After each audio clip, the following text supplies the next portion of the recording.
I will be trying to briefly explain about general relativity. First, let me remind you about special relativity. This was initially formulated in 1905 by Albert Einstein, and he talked in it about the relativity of simultaneity, about length contraction, where this is the relative speed and this is the speed of light. And he talked about time dilation over here, that length will appear to shrink, so a moving rod will appear shorter.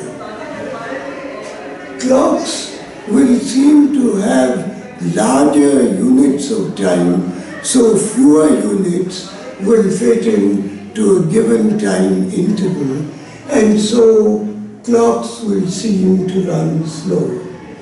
These two predictions were there in special relativity, and they explained much that was causing confusion.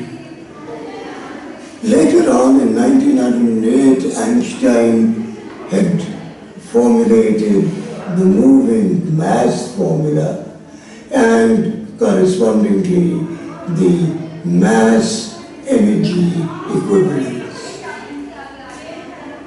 Now, this was of tremendous importance and has been of importance from that day on, and these have been regularly tested.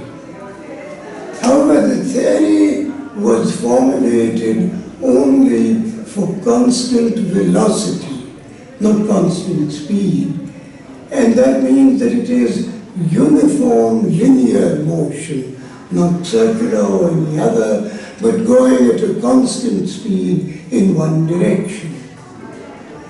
So the full name of the theory was the restricted theory of the relativity of simultaneity.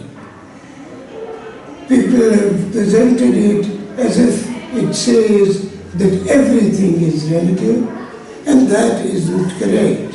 It only says that simultaneity is relative, and it says that there would be lengths would depend on the state of motion of the observer, and time measurements would run on the state of motion of the observer. The measurement of mass would depend on the state of motion of the observer, and the energy would depend on the state of motion of the observer.